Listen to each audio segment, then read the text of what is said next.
Yeah, background change. Yes, I'm not in office.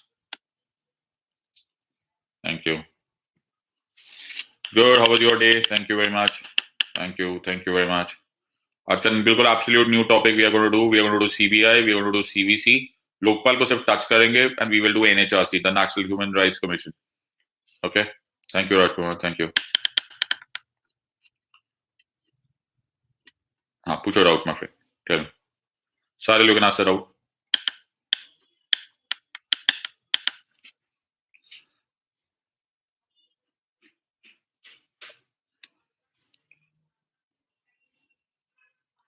So inspired being a chairman of UPSC, Air Kidwai becomes governor. Please explain. मतलब becomes governor means? I think you're talking of. Are you speaking of post retirement? They're not supposed to be reappointed as the chairman, beta. Okay. Post retirement employment and governor is not an employment. It's a constitutional job. Governor आप किसी को भी बना सकते हैं. Sir, in case of vacancy in the leader of opposition of party in Lok Sabha, in case of, बेटा अपना ये टर्म चेंज हो गया एक्चुअली. ये leader of opposition party in Lok Sabha ना, ओके, क्योंकि leader of opposition is actually a title. Okay. और leader of opposition title सत्ता पक्ष देता है, as in the ruling party देती है. ओके. सो रूलिंग पार्टी आमतौर पे लीडर ऑफ ऑपोजिशन उसको देती है जिसके पास कम से कम 10% सीट्स हो लोकसभा में. ओके. अब हमारे ऐसा तो हमारा ऑपोजिशन में ऐसा कोई है नहीं, तो अब इसको क्या कर दिया है, leader of the single largest party और the largest party in the opposition. तो हम इसका कोरम चेंज कर चुके हैं. You understanding? सो हमने लार्जेस्ट पार्टी इन ऑपोजिशन को समझ लिया है एज दिस पार्टी. यही बाद में प्रॉब्लम आई थी लोकपाल अपॉइंटमेंट के लिए भी. लोकपाल अपॉइंटमेंट में भी यही बात हुई था, बिकॉज वहां पे भी लीडर ऑफ ऑपोजिशन चाहिए था. तो हम लोगों ने leader of the largest party in opposition को मान लिया था. Okay. And leader of largest party in opposition हमने लोकपाल के लिए मल्लिकार्जुन खड़गे साहब को बुलाया था. मल्लिकार्जुन खड़गे साहब आए नहीं. ओके. तो हमने बोला कोई बात नहीं, तो हमने क्योरम ही चेंज कर दिया. तो we change the quorum. We said नहीं भी आएंगे तो भी हम बना देंगे लोकपाल. ओके.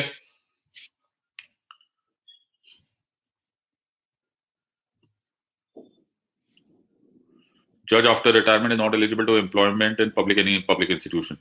ये क्या लिखा हुआ? ये किधर लिखा हुआ? भाई आप अपना ही कॉन्स्टिट्यूशन बना रहे हो, ऐसा तो कहीं नहीं लिखा हुआ. आर्टिकल 124 सब क्लॉज 7 ध्यान से पढ़ोगे. अगर अपने इमेजिनेशन में पढ़ोगे तो पॉलिटी पक्का फेल होंगे. आर्टिकल 124 सब क्लॉज 7 में ये नहीं लिखा हुआ that you can not be employed in any public. ये कहां से पढ़ते हो? खुद ही पढ़ लेते हो अरुण साहब? अलग से बैठ के कॉन्स्टिट्यूशन तो नहीं लिख रहे हो भाई? एक ही कॉन्स्टिट्यूशन भारी है यार, खत्म नहीं हो रहा. आप नया ही लिख रहे हो. ये कहाँ लिखा हुआ है? ये लिखा हुआ है that you can not plead as an advocate in any court of law. Yes Rajkumar, there is a ban on practice. अपने आप से मत पढ़ो बच्चा. अपने आप से पढ़ोगे तो 100% फेल होंगे. ऑलराइट. ध्यान से पढ़ो बच्चा. इमेजिनेशन की दुनिया छोड़ दो, सब पढ़ पढ़ा के भी फेल हो जाओगे. Okay, so state chief information commission salary same as election and salary of the state is equal to the chief information commission.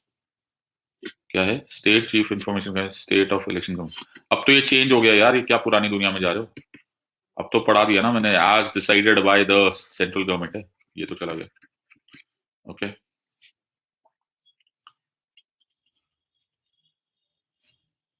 Okay. So please explain, have a little doubt here. So please tell me whether I am right or wrong. Okay. Article 32 only protects Article 20 and 21 during the proclamation of national emergency. Citizens can only use Article 32 to go to courts when their rights are under Article 20 and 21 are violated. तो ये तो बड़ा पहले हमने तो कर तो लिया ये. Article 20 and 21 को क्या बोलते हैं? सब लोग लिखो. क्या बोलते हैं Article 20 and 21 को? कौन से राइट्स? जल्दी लिखो. कौन से rights? Fill in the blank. अगर पढ़े लिखे हो ना, अगर तुमने किया. Thank you Swati, God bless you. Thank you Harshika. ऐसे पढ़ते बेटा. Thank you, proud of you. बड़ी खुशी होती है my friends. Thank you Rajkumar. Right. Okay, thank you. ये होती है, बड़ी खुशी होती है जब किसी को कुछ पढ़ाओ और उनको याद रहे. तो article 20 and 21 are inalienable rights. They are inalienable rights. Okay. तो फंड इवन इमरजेंसी लगा दोगे तो ये नहीं लिए जा सकते. तो अगर लिए जाने की कोशिश करोगे तो कहां जाओगे? आर्टिकल 32 में जाओगे. थैंक यू बच्चों. Thank you, God bless you. Okay, that's the way I want. Okay, मैंने तुम्हें सब कुछ पढ़ा दिया माय फ्रेंड्स. अब तुम उसको यूटिलाइज करो या फेंक दो, वो तुम्हारी मर्जी है. तुम अपना दिमाग लगाओ, तुम इमेजिनेशन की दुनिया में जाओ या भूल जाओ. That's completely your choice. इन वीडियोस में राज है how to top this exam. मर्जी तुम्हारी, थैंक यू बच्चा, God bless you. So these are inalienable. अब आदित्य साहब समझ में आ गया sir? Article 32 will only protect article 20 and 21 during national emergency. क्यों? क्योंकि उनको लिया नहीं जा सकता। मैंने तुम्हें सब पढ़ा दिया बच्चे, अब I can't help you beyond this one. Vidit sir is asking another doubt. Great to have a teacher like you. Thank you. Thank you, Vidit. God bless you. Okay. All right. चले और कुछ? ये हो गया सबका?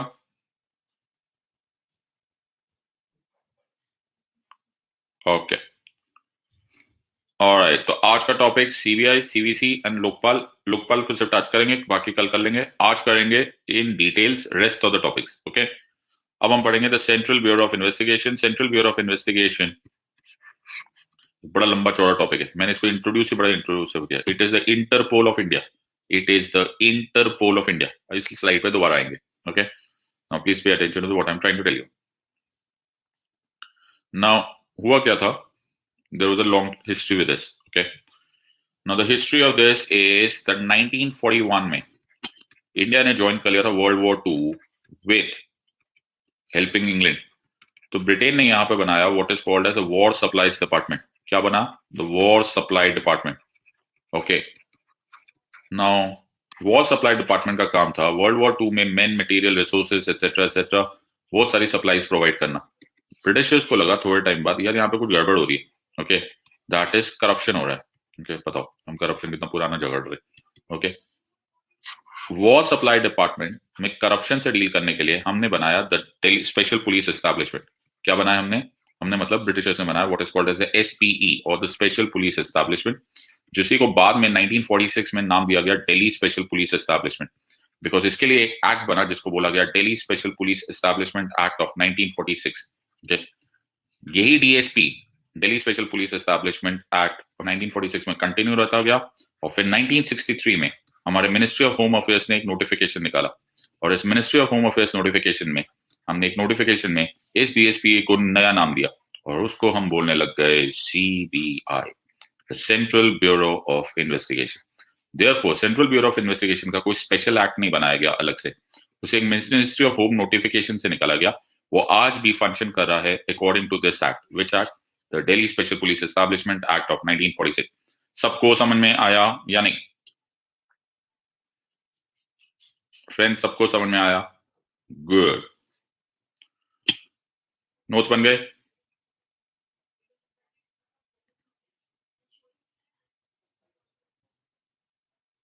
Okay, now अच्छा लिख लो।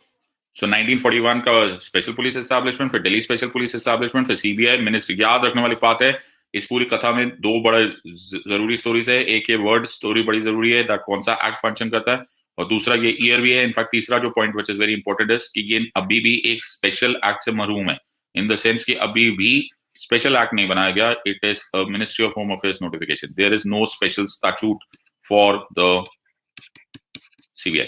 बात समझ में आ गया? ऑल गुड हो गया? सबने लिख लिया? गुड। अब सीबीआई के तारीफ में एक शब्द, सीबीआई के इस तारीफ में बोला जा सकता है it is the premier investigating agency of India. बोलो क्या मैंने बोला? It is the premier investigative agency of India. Okay, तो हम बोलेंगे मतलब ये टॉप इन्वेस्टिगेटिव एजेंसी है। कोई गलत फहमी पाल के मत रख लेना कि ये कोई डिसीजन मेकिंग बॉडी है। It is the premier investigating agency.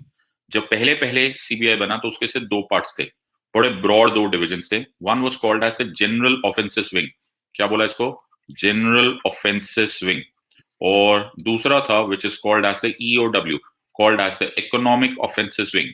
सबको समझ में आ रहा है माय फ्रेंड्स?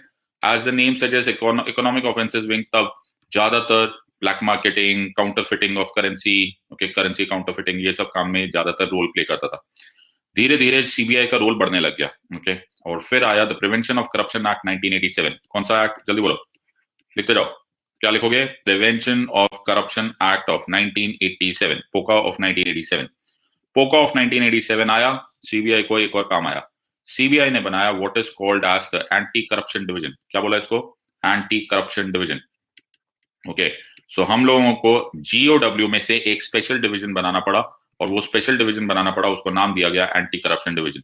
फिर वक्त और चेंज हुआ, फिर हमने बनाया SCD, that is the special crimes division. क्या बोला हमने, उसका नाम दिया स्पेशल क्राइम्स डिवीजन।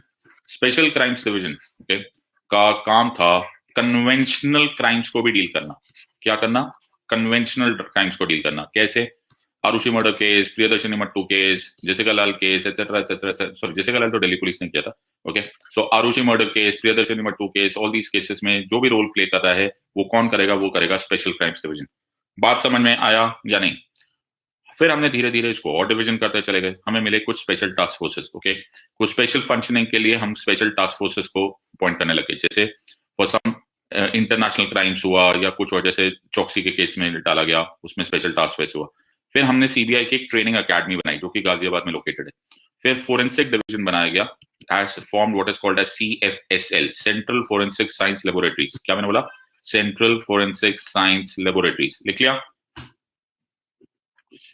फिर हमने बनाया एक bomb division which is called as a bomb research और the bomb control division. Bomb control division as a name suggest, यहाँ पर हम लोगों ने बहुत सारे एक्सप्लोजिव्स पर रिसर्च होता है, ये भी CBI का डिवीजन है।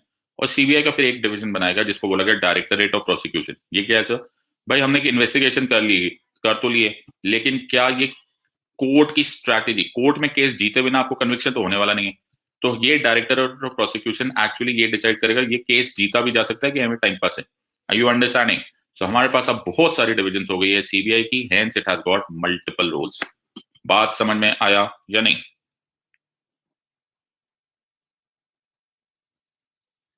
Yes, good.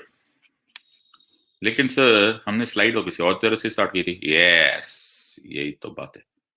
CBI का सबसे इंपॉर्टेंट और सबसे फेमस रोल है, it is the Interpol of India. मैंने क्या बोला, CBI is the Interpol of India. Okay, ये क्या है sir Interpol? Interpol is the radio telegraphic code. मैंने क्या बोला, radio telegraphic code of ICPO। क्या है? Of ICPO, international crime police organisation. क्या मैंने बोला, international crime police organisation, ICPO police organisation. जो फर्स्ट इंटरनेशनल पुलिस कांग्रेस बनाई गई थी। क्या बनाई? First international police Congress. एक समिट हुआ था जिसमें दुनिया भर की सारी पुलिस ऑर्गेनाइजेशंस मिली और उन्होंने एक कॉन्फ्रेंस किया। क्या करने के लिए? To get widest possible cooperation. हमने क्या बोला? To get widest possible cooperation. Very good. In meeting international crime. देखो धीरे धीरे क्राइम चेंज होता गया। जब धीरे धीरे क्राइम चेंज होता गया तो हमको पुलिस के ऑर्गेनाइजेशंस को एक दूसरे के साथ वाइडेस्ट पॉसिबल कोऑपरेशन की उम्मीद होने लगी। उसके लिए हम मिले 1914 में to form what is called as the international police congress. हमने बोला वाह वाह वाह, मुबारक हो, आज के बाद हमें लोग एक दूसरे को कोऑपरेट करेंगे। स्माइल। लेकिन ये स्माइल अचानक नॉन स्माइल बन गई। ओके, इमोजी उल्टा हो गया। व्हाई? बिकॉज 1915 में वर्ल्ड वॉर स्टार्ट हो गया। तो वर्ल्ड वॉर 1 स्टार्ट हो गया और सारी कथा बेकार हो गई। तो ये इंटरनेशनल पुलिस कांग्रेस एकदम वेस्ट हो गया। तो हमने ये कोऑपरेशन प्रॉमिस तो किया था सारे वर्ल्ड की पुलिस ऑर्गेनाइजेशन, अमेरिका ने, इंग्लैंड ने, फलां फलां सब लोग मिले और बोले कि चलो हम लोग वाइडेस्ट पॉसिबल कोऑपरेशन करेंगे। लेकिन किसको मालूम था 1915 में वर्ल्ड वॉर 1 स्टार्ट हुआ। 1923 में जब वर्ल्ड वॉर 1 खत्म होकर शांत हो गया, सब कुछ हो गया, तो हम फिर से मिले। तो second international police conference, police Congress हुआ। ओके, और इस टाइम हम मान गए, फिर से मान गए, और इस टाइम भगवान की दया से कोई वर्ल्ड वॉर भी नहीं हुआ। तो हमने बनाया ICPO। क्या है ICPO? International crime police organisation. क्या बोलते हैं? International crime police organisation. अगर तुम्हें वायरलेस पर इंटरनेशनल क्राइम पुलिस ऑर्गेनाइजेशन से बात करनी है तो उसका radio telegraphic code is Interpol. समझ में आता है? I hope you understand. सबका कॉल साइन होता है रेडियो टेलीग्राफिक कोड पे। तो वैसे ही इंटरनेशनल क्राइम पुलिस ऑर्गेनाइजेशन का call sign on the radio telegraph is Interpol. तो CBI का एक ऑफिस है at Lodhi Road in Delhi. Okay, Lodhi Road पर अगर जाओगे वहां पर एक कॉम्प्लेक्स मिलेगा, CGO कॉम्प्लेक्स बोलते हैं। वहां पर बड़ी लंबी चौड़ी सी एक बिल्डिंग है CBI की, वो CBI का हेडक्वार्टर्स है। वहां पर जाओगे तो वहां पर तुमको एक सिस्टम मिलेगा, वो सिस्टम को बोलते हैं I24/7। क्या बोलते हैं उसको? I24/7। अगर तुम्हें वहां पर अंदर जाने का मौका मिल गया, अगर तुम होम मिनिस्ट्री में होंगे तो तुम्हें मिल जाएगा, या CBI ज्वाइन करोगे तो हो जाएगा, या फिर तुम IPS ऑफिसर होंगे तो शायद तुम्हें मिल जाएगा। तुम अंदर जाओगे तो वहां पर बहुत सारी इंफॉर्मेशन आ रही है, ओके, कंटिन्यूस इंफॉर्मेशन शेयरिंग हो रही है, पूरी दुनिया की पुलिस एक दूसरे से इंफॉर्मेशन शेयर कर रही है। इस I-24/7 में इंडिया भी इंफॉर्मेशन शेयर करता है और इंडिया को भी इंफॉर्मेशन शेयर करता है, लेकिन इंडिया का इंटरपोल या फिर कौन है, वो है CBI। So international crime police organisation, Interpol, इसको पूरा नाम दिया जाता है, ऐसा वो लिखते हैं, ICPO, इंटरपोल। इंडिया का हर एक का रिप्रेजेंटेटिव, पाकिस्तान का अपना कोई ऑर्गेनाइजेशन होगा जो इसमें ऑफिस का पार्ट है, ऐसे अमेरिकन पुलिस है, FBI उनका इंटरपोल का पार्ट है। इंडिया का इंटरपोल है CBI। 1949 में इंडिया का इंटरपोल था इंटेलिजेंस ब्यूरो, ओके। 1963 में हमने इंडिया का इंटरपोल चेंज कर दिया और हमारा इंटरपोल बन गया CBI। तो एक बहुत इंपॉर्टेंट पार्ट इंडिया के लिए, CBI इज इंडिया इंटरपोल। बात समझ में आ रहा है या नहीं? तुम लोगों को मैंने उतना बता दिया, तुम CBI जा सकते हो, समझ गए तुम लोग? All okay, okay, right. तो इंडिया का इंटरपोल हो गया CBI, और सब लिखे, ये सब हो गया, सबका हो गया, नोट्स बन गए, ओके। तो हम लोग एक दूसरे से कम्युनिकेट करेंगे, बहुत सारे इंफॉर्मेशन शेयर करेंगे, और हम फंक्शन करेंगे वाइडेस्ट पॉसिबल कोऑपरेशन। हम इशू करेंगे एक दूसरे को what are called as notices. तो इंटरपोल एक दूसरे से डील करता है by releasing what are called as notices. Notices अलग अलग टाइप के नोटिसेस होते हैं। The most famous notice is called as the red corner notice, okay. The red corner notice is responsible for fugitives. हमने क्या बोला? फ्यूजिटिव्स। तो हम फ्यूजिटिव्स जो हमारे देश में किसी के खिलाफ नॉन बेलेबल या फिर अरेस्ट वारंट है और वो इंडिया से भागकर गायब हो गया, तो हम उसके अगेंस्ट इशू करेंगे what is called as red corner notices. ऐसे ही there are other corner notices also, okay, you can remember a few of them. जैसे there is a black corner notices also. अब ब्लैक कॉर्नर नोटिस रिलीज किया जाता है जब unidentified dead bodies मिलती है। दुनिया में कहीं भी अनआइडेंटिफाइड डेड बॉडी, या फिर पता चल जाता है कि ये अनआइडेंटिफाइड डेड बॉडी, हमें पता ही नहीं कौन है, ओके, इसकी डेड बॉडी है, तो भी इंफॉर्मेशन शेयर कर लिया जाता है। क्यों? क्योंकि इससे ये डर हट जाता है कि लोग अनआइडेंटिफाइड बॉडीज के पासपोर्ट वगैरह को यूज करके नाम वाम बदल के स्मगलिंग वगलिंग कर सकते हैं, okay. So that is called as black corner notices. ऐसे ही there are green corner notices also. Green corner notices is आमतौर पर वार्निंग, ओके, कि एक खतरनाक पर्सन तुम्हारे देश से शायद ट्रैवल कर रहा है, उस पर नजर रख सकते हो तो रख लो, ओके। तो these are warning notices against habitual offenders. इसी तरह से स्पेशल कॉर्नर नोटिस निकलता है, जैसे UN ने आजकल स्पेशल कॉर्नर नोटिस निकाला हुआ है for al Qaeda operators. So al Qaeda के कोई भी फ्यूजिटिव, कोई भी कहीं उधर से जा रहा होता है, तो पूरी दुनिया की जिम्मेवारी है, पूरी दुनिया की पुलिस की जिम्मेवारी है कि वो एक दूसरे को इन्फॉर्म्ड रखे through the Interpol of India. बात समझ में आया या नहीं? बच्चा तुम लोग हो के जा चुके हो? ओके, हो, ऑलराइट। अब कभी कभी ऐसा हो जाता है कि हमारा बंदा यहाँ से भाग तो गया है, मुझे पता भी चल गया है कि भाई ये तो कहीं और है, लेकिन मैं उसका करूं तो करूं क्या? मतलब भाई वो तो बैठ गया इंग्लैंड में। I hope you are understanding. Suppose like हमारे माल्या साहब, अब माल्या साहब को हमको लाना है वापस। तो ये माल्या साहब को लाने के लिए एक बहुत पुराना, एक बड़ा डिटेल्ड प्रोसीजर है, that is called as extradition, okay. Extradition is a very difficult task, okay. Extradition agreement based होता है, दो कंट्रीज एक दूसरे के साथ एक्स्ट्राडिशन ट्रीटी साइन करती है, okay. So there is an extradition treaty. Extradition treaty होने के बाद दोनों साइड की कंडीशन, दोनों साइड की कंट्रीज अपनी अपनी कंडीशंस बताती है कि ऑन विच बेसिस हम एक्स्ट्राडाइट, यानी कि हम एक्सट्रैक्ट करेंगे या नहीं करेंगे, ओके। अगर हम एक्सट्रैक्ट करना नहीं अलाउ करेंगे तो विजय माल्या साहब वहीं पर ही रह जाएंगे, ओके। तो हर कंट्री, ओके, हर कंट्री में क्या बोलते बेटा, इसे हिंदी में क्या बोलते? भाई ये तो गूगल अंकल से पूछो, मुझे नहीं पता। एक्स्ट्रा, मुझे ऐसा लगता है प्रत्यार्पण बोलते हैं, मुझे ऐसा लगता है। अरे वाह, देखा, हिंदी भी अपनी भी ठीक ठाक है, गुड, ओके। ये न्यूज सुन सुन के फायदा हो जाता है, okay. So there is a प्रत्यार्पण संधि, extradition treaty which allows somebody to send this. लेकिन इंडिपेंडेंसी बहुत सारे प्रॉब्लम्स हो सकती है। क्या हो सकती है? मैं इंडिया में बैठा हुआ एक जज हूँ, ओके, मुझे विजय माल्या की जरूरत है, ओके, मुझे विजय माल्या की जरूरत है। विजय माल्या साहब तो बैठे हुए हैं लंदन में, ओके, और अभी भी एक्स्ट्राडिशन का प्रोसेस चल रहा है, ओके, वो पता नहीं कब खत्म होगा। You understanding? सो प्लीज ध्यान सुनो। तो मैं जज हूं इंडिया में, ओके, मेरा केस फंस गया है। वाई? बिकॉज मेरा केस चल नहीं सकता जब तक विजय माल्या की स्टेटमेंट रिकॉर्ड ना हो। For example, Vijay Mallya statement is record is required for my case to proceed. तो मैं क्या कर सकता हूँ? आई एम अ जज in India and there is अ जज इन इंग्लैंड, तो मैं ये जज इन इंग्लैंड जो है, ओके, इसको एक रिक्वेस्ट भेजूंगा कि डियर जज इन इंग्लैंड, ओके, कि विजय माल्या तो यहाँ पे आ नहीं रहा, लेकिन ये तुम्हारे तो जुरिस्डिक्शन में है ना, तुम ये स्टेटमेंट रिकॉर्ड करके मेरे को भेज दो। You are understanding? मेरी बात समझ में आ गई? Everyone has understood? सो अ जज in India is requesting the जज in England to record the statement of Vijay Mallya, और वो मुझे भेज दो, क्योंकि जज तो जज है, okay, and then I will continue with my case. इस रिक्वेस्ट को लेटर्स रोगेटरी बोलते हैं। क्या बोलते हैं इसको? Letters rogatory. So letters rogatory allowed होता है under section 166A of criminal procedure code. मैं ये तुम्हें सारी चीजें इसलिए बता रहा हूँ बिकॉज विजय माल्या, मेहुल चौकसी वगैरह वगैरह के चक्कर में ये क्वेश्चंस बड़े कॉमन आने लग गए हैं, और 99% ऑफ तुम्हारे कंपटीशन को इसकी हवा भी नहीं है कि ऐसी नाम की कोई वस्तु होती भी है। So please remember, letters rogatory is a request, it is a formal request by the judicial authority in India to a judicial authority in a foreign country to record the statement of a person who is within the jurisdiction of that foreign country. Are you understanding this part? Everyone has understood? Okay. All right. Now, दुखों का पहाड़ है CBI पे। Okay, ऐसा क्यों? क्योंकि CBI central bureau of investigation होने के साथ साथ, ओके, सीबीआई के बड़े मेजर दुख है। CBI has multiple answerability of various departments.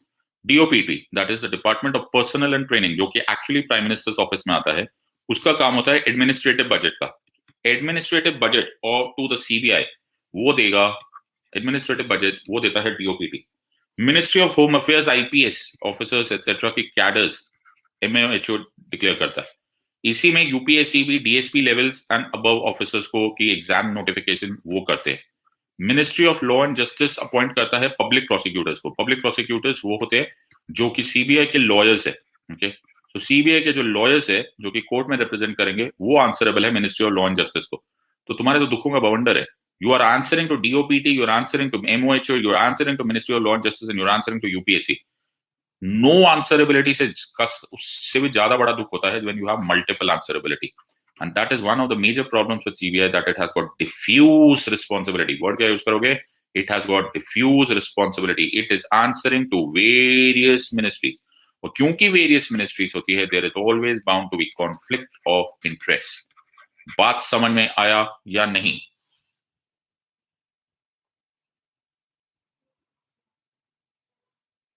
लिख लिया सबने? नोट्स बनते जाने चाहिए, 1 मिनट भी छोड़ना मत कुछ भी।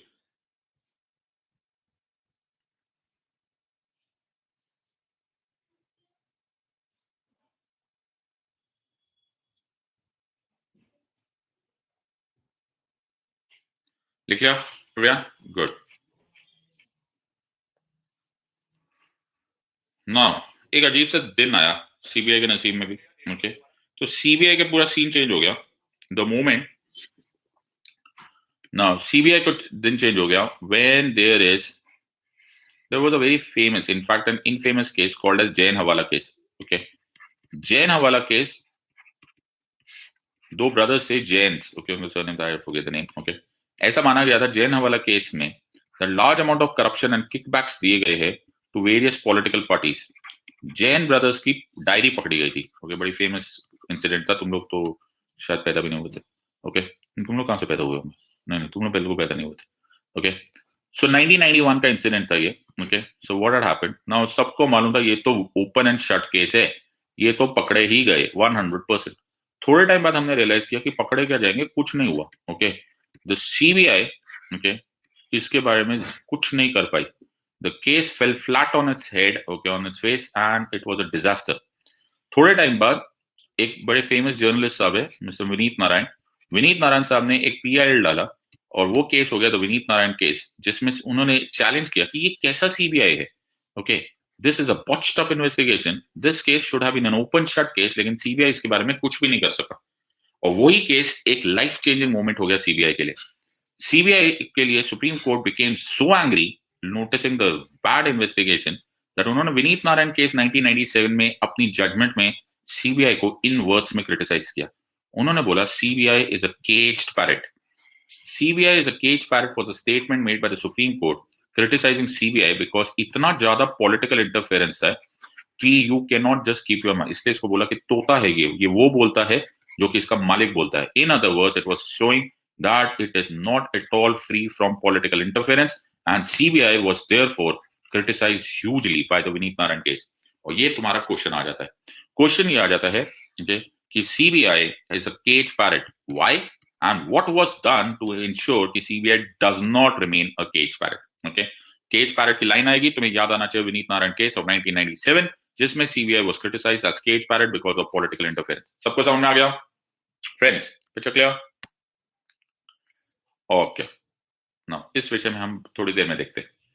नाउ जब सीबीआई का केज पैरेट की डिस्क्रिप्शन आई, ओके, तो सीबीआई को, तो सुप्रीम कोर्ट ने बोला तुम ना सुधर जाओ. ओके, ये सीबीआई को जो तुमने कंट्रोल करके रखा हुआ है ना, it will not be allowed, and therefore, ध्यान से सुनना, overall superintendence of the CBI anti corruption division. मैं क्या बोल रहा हूं, लाइन पकड़ो, वर्ड्स पकड़ो. मैंने क्या बोला? Overall superintendence of the anti corruption division of CBI was given to a body called as the Central Vigilance Commission, which would be an independent body, ताकि हमारे सीबीआई को केज पैरेट वर्ड ना सुनना पड़े. Are you understanding? मैं फिर बोल रहा हूं, ओवरऑल सुपरिटेंडेंस ओवर सीबीआई नहीं है, overall superintendence over anti corruption division of CVC of the CBI was given to the CVC. कृपा करना पूरा का पूरा सीबीआई लिखकर मत आ जाना.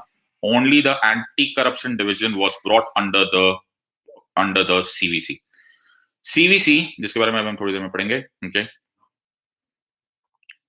is to be understood like this. Okay, the CVC was set up by the government in February 1964. CVC बड़ी पुरानी कथा है. CVC फरवरी 1964 में बन गई थी ऑन द रिकमेंडेशन, जिसको संथनम कमेटी बोलते हैं. कौन सी कमेटी? संथनम कमेटी, जिसका नाम था, एक्चुअली था committee on prevention of corruption. क्या था नाम इसका? Committee on prevention of corruption.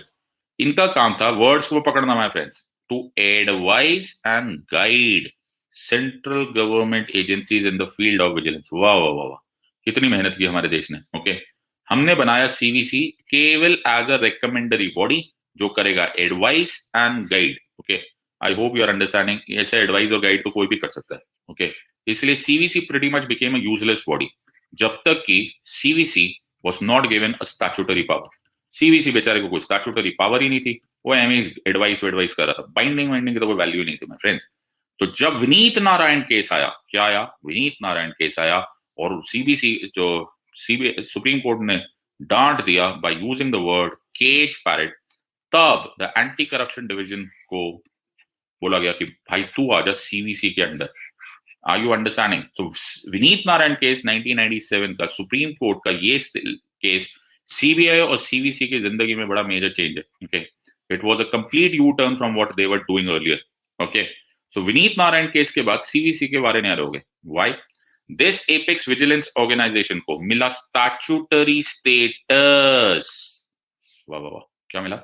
Statutory status from 25th August 1998. I hope you understand because of Vineet Narayan case. Okay, ये क्वेश्चन आएगा मेरा बच्चा 1998 में. 25th August 1998 को तुमको ने सीवीसी को दे दिया स्टैट्यूटरी स्टेटस, लेकिन मेरा बेटा वो ऑर्डिनेंस की वजह से था. मतलब after the Vineet Narayan case भाग दौड़ शुरू हो गई स्टेट में कि भाई कुछ करो, नहीं तो सुप्रीम कोर्ट ने लगा देना contempt. Upon the Vineet Narayan case, वो केज पैरेट स्टेटमेंट के बाद अचानक हमारे प्रेसिडेंट साहब ने प्रोमलगेशन ऑफ ऑर्डिनेंस किया और सीवीसी को एक मल्टी मेंबर्ड कमीशन बनाकर स्टैट्यूटरी स्टेटस दे दिया फ्रॉम 25th August 1998. तो हमने बोला कोई दुख की बात नहीं है सर, ऑर्डिनेंस को तो हम थोड़े टाइम बाद लॉ बना ही लेते हैं, पार्लियामेंट अप्रूवल देगा और हम बना देंगे ऑर्डिनेंस की जगह एक नॉर्मल पार्लियामेंट्री लॉ. बेटा इतना अच्छा तो होता नहीं है ना दुनिया में कुछ भी. क्यों? क्योंकि ये काम करने में हमें 3 अटेम्प्ट्स और 5 साल लग गए. ओके, 2003 में हमको ये ऑर्डिनेंस को एक्ट बनाने में लग गया और फिर हमने बनाया what is called as CVC act of 2003. क्या बनाया हमने? CVC act of 2003. That is इस प्रोमलगेशन ऑफ ऑर्डिनेंस को, इस ऑर्डिनेंस को एक नॉर्मल पार्लियामेंट्री लॉ बनाने में 5 साल लग गए. Are you understanding? सो हमने बनाया CVC by passing the CVC act of 2003. ये सीवीसी एक्ट ऑफ 2003 कब हुआ? 1998 के 5 साल के बाद. बट याद रखना स्टैट्यूटरी स्टेटस 1998 में ही कहलाएगा बिकॉज तुमको मिला what is called as an ordinance. The ordinance was converted into a parliamentary law by the CVC act of 2003. Are we clear on this part or not? ये trap question है. Okay, पहले तो 90% लोगों को CVC नहीं मालूम होगा, बाकी 5% को ये नहीं मालूम होगा स्टैट्यूटरी स्टेटस क्या है, बाकी 5% वालों को ये नहीं मालूम होगा वो सीवीसी एक्ट 2003 को स्टैट्यूटरी स्टेटस मानेंगे. वो नहीं है, वो 1998 में ही स्टैट्यूटरी स्टेटस है. अगर तुम्हें याद है तो तुम कर रहे हो top.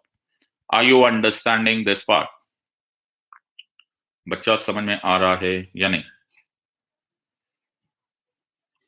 So CVC bill was passed by both the houses in 2003 और 9/11 को 11 सितंबर 2003 को हमने फाइनली इसको एनफोर्स कर दिया. नाउ कमीशन को बोला गया कि डियर सेंट्रल विजिलेंस कमीशन, अब तुम इफेक्ट में आ गए हो. The commission shell consist of one central vigilance commissioner, not. क्या हुआ भाई?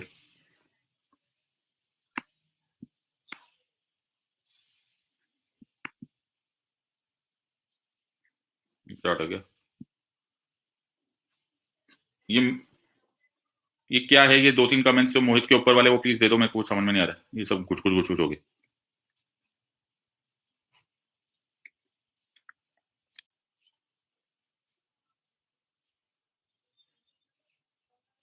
अच्छा ऐसे ही है ना सब? ठीक है यार, कोई बड़ा बड़ा कमेंट यहाँ पे मत किया करो क्योंकि यहाँ पे कुछ समझ में नहीं आता है. ओके, सब गड़बड़ हो जाता है. ऑलराइट, नाउ तो कमीशन क्या है? एक सेंट्रल विजिलेंस कमिश्नर बनेंगे, वो बनेंगे हमारे चेयरपर्सन, और 2 से ज्यादा नहीं, so maximum of 2 vigilance commissioners बनेंगे. These are the other members. तो मल्टी मेंबर्ड बॉडी बन गई, हमें कोई टेंशन ही नहीं है इसमें. Very good. अब क्या करना वाला है? Very crucial point. To exercise superintendence over the functioning of Delhi special police establishment with respect to investigation under POCA. Are you understanding?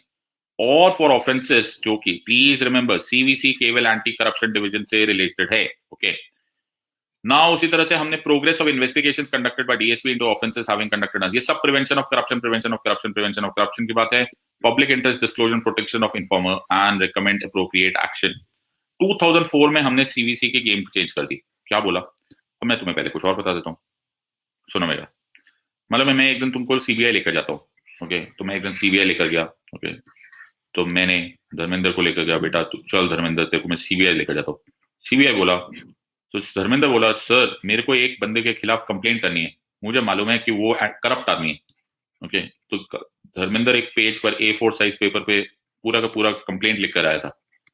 तो मैं इधर उधर चाय वाय पी रहा था, धर्मेंद्र ने मेरी बात सुनी नहीं, वो सीबीआई चला गया और सीबीआई जाके बोला कि ये मेरी कंप्लेंट लो यार. ओके, सीबीआई वालों ने उसको उठा के बाहर फेंक दिया. बोला धर्मेंद्र तेरे को नहीं मालूम है, हम पुलिस नहीं है. ओके, हम सीबीआई है. ओके, तो धर्मेंद्र बोला क्या मतलब, तुम सीबीआई मतलब? तो बोला हम ऐसे नहीं कंप्लेंट लेते, we are not the designated authority. क्या बोला धर्मेंद्र? क्या बोला था तेरे को सीबीआई ने? We are not the designated authority. Okay, हमारा काम कंप्लेंट लेना नहीं है. तो बोला कि सर फिर आप केस कैसे लेते हो? तो there are 3 possibilities of CBI में केस पहुंचना. Number 1, section 4 section 5 of DSP act. कौन सा एक्ट? जल्दी बोलो. सेक्शन 4 सेक्शन 5 और डीएसपी एक्ट में सीबीआई कंप्लेंट ले सकती है. मतलब कैसे? Choice number 1, central government CBI को बोलेगी कि dear CBI start doing investigation.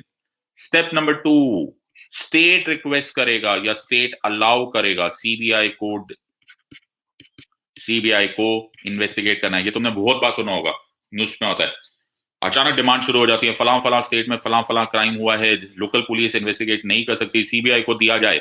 और फिर वहां का चीफ मिनिस्टर बोलेगा ना ना सीबीआई वीबीआई नहीं करेगा, हमारी local police is very good enough to investigate. ये तुमने बहुत बार नोटिस किया होगा. यस और नो? तो भाई ये क्या हो रहा है? तो स्टेट ने या तो अलाउ करना चाहिए या फिर स्टेट खुद ही रिक्वेस्ट कर लेता है कि भाई सीबीआई तुम कर दो. Step number 3, high court, and step number 4, supreme court. ये ऑर्डर कर सकता है टू सीबीआई कि भाई तुम इन्वेस्टिगेशन कर लो.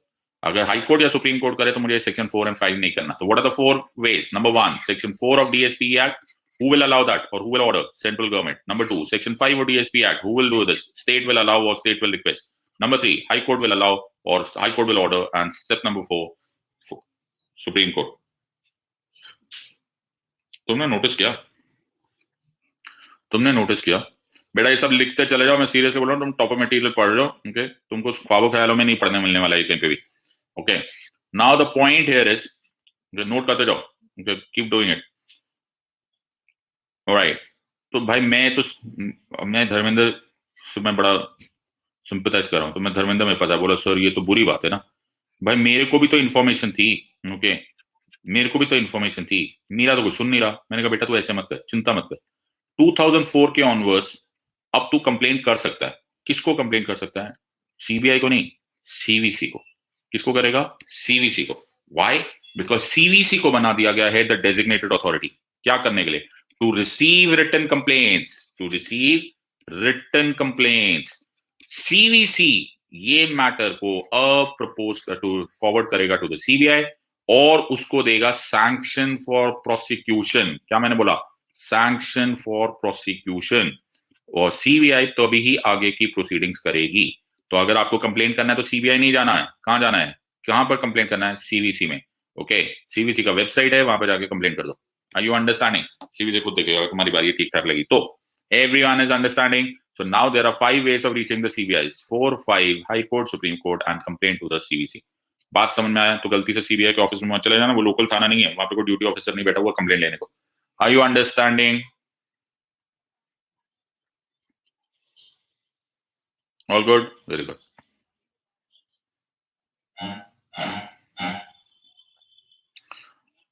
अब हुआ क्या?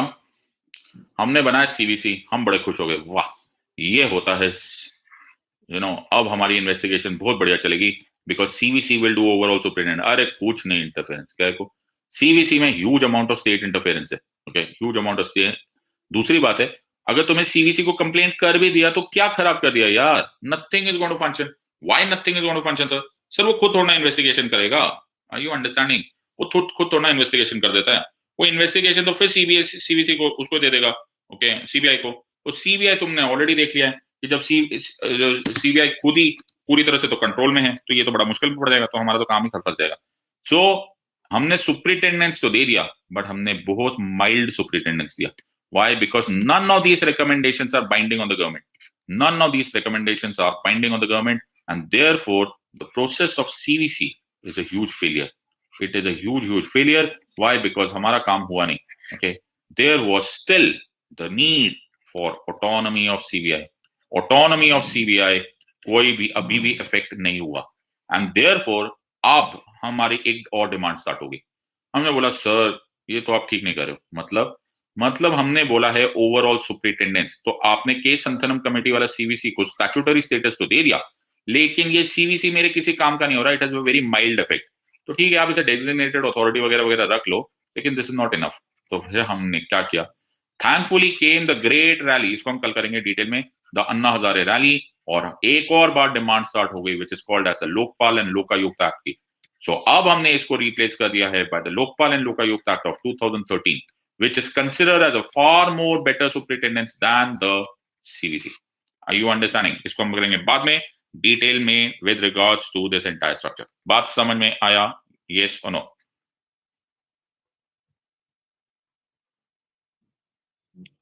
All okay? Very good. अब एक दुख और है। अरे एक और दुख? Yes, एक और दुख। ना दुख ये है कि जो सीबीआई का डायरेक्टर होता है ना, जो सीबीआई का बॉस है, जो सीबीआई का डायरेक्टर है, ओके, वो तो डायरेक्टर है। हुआ सर, क्या आपने लाइन बोली? सीबीआई का डायरेक्टर तो डायरेक्टर है। हाँ, बात इसलिए क्योंकि जो सीबीआई का नंबर 2 है, ओके, वो इज वाइस डायरेक्टर और जो मुझे डायरेक्टर, जो सीबीआई का नंबर 2 है, डेप्यूटी डायरेक्टर है, वो एक्चुअली डेप्यूटी डायरेक्टर नहीं है। सर ऐसा आंसर लिख दिया ना तो एग्जामिनर घर आके ना फेल करके जाएगा। You understand? In other words, CBI का नंबर 2 जो होता है, he is called as a special director, but actually special director नाम की कोई वस्तु है नहीं। In other words, it is nearly a convention. इसको माना जाता है, ये ऐसा पोजीशन नाम की है नहीं, इसलिए इसको स्पेशल डायरेक्टर बोल दिया गया। तो एक्चुअली जो सीबीआई का डायरेक्टर होता है सिर्फ वही होता है। ओके, सीबीआई का जो स्पेशल डायरेक्टर होता है, it is nearly a convention. Okay, now पहले पहले सीबीआई का डायरेक्टर एक बड़े सिंपल प्रोसेस से अपॉइंट हो जाता था। कैसे अपॉइंट हो जाता था? एक पैनल बना दिया जाता था, एक पैनल बनाते थे जिसमें एक सेंट्रल विजिलेंस कमिश्नर और अदर विजिलेंस कमिश्नर्स को बिठा दिया जाता था। ओके, उसके साथ साथ होम सेक्रेटरी और the secretary of coordination and public grievance, coordination and public grievance को बिठा दिया जाता था। तो तुम नोटिस करो कोई बहुत खास पावर्ड वाले लोग नहीं थे।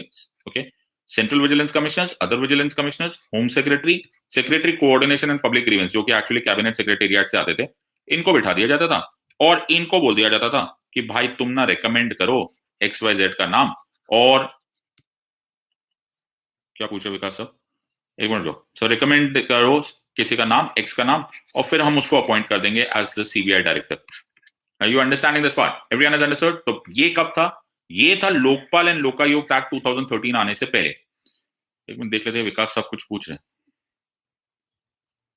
ये लो सर, तो पता नहीं कहां से कहां का क्वेश्चन पूछे।